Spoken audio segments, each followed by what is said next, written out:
दुनिया के बड़े मुस्लिम देश की बात करेंगे, इंडोनेशिया, जिसके राष्ट्रपति ने अपने डीएनए को भारतीय कह दिया। तभी से ही जो मुस्लिम वर्ल्ड है उसमें खलबली मच गई है। लेकिन अब पाकिस्तान में भी सनातन का ध्वज लहराने लग गया।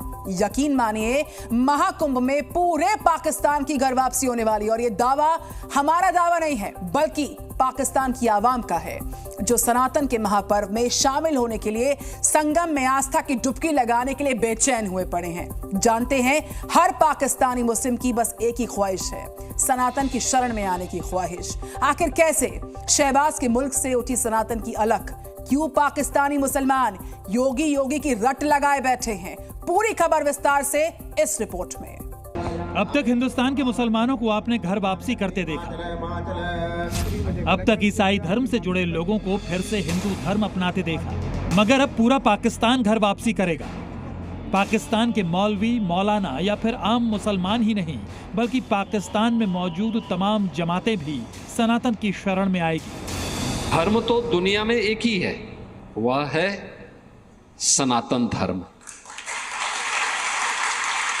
बाकी धर्म नहीं है, मत हैं, पंथ हैं, उपासना विधि है। सनातन के महापर्व यानी महाकुंभ में शामिल होने के लिए पाकिस्तान बेचैन है, छटपटा रहा है। पाकिस्तानी मुसलमानों की सिर्फ एक ख्वाहिश है, किसी भी तरह वो महाकुंभ में शामिल हो जाए, किसी भी तरह संगम में आस्था की डुबकी लगाए। जानते हैं इसके पीछे की वजह क्या है? महाकुंभ से जुड़ी आस्था।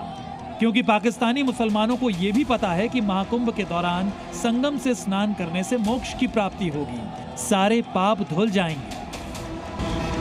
तो क्या मोक्ष और अमृतत्व की प्राप्ति के लिए पाकिस्तानी मुसलमान हिंदू बनेंगे?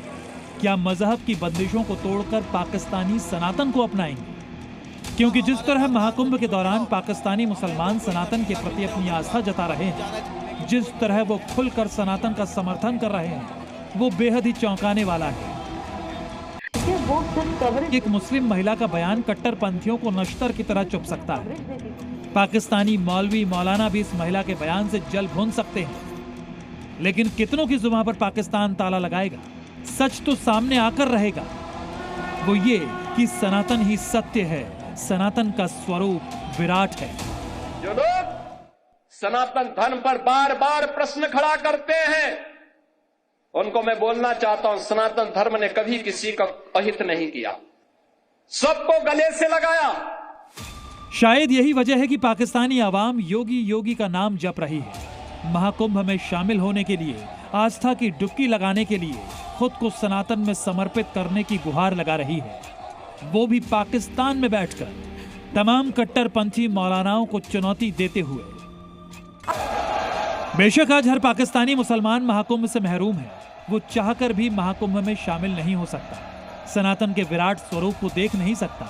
लेकिन इसका जिम्मेदार भी तो खुद पाकिस्तान है, उनके हुक्मरान हैं, जिन्होंने मजहब के नाम पर न सिर्फ पाकिस्तान को बांटा, बल्कि पाकिस्तानी मुसलमानों में सनातन के खिलाफ नफरत तक भर दी। लेकिन आज उसी पाकिस्तान से ये आवाज बुलंद हो रही है कि हम भारत से जुड़ना चाहते हैं।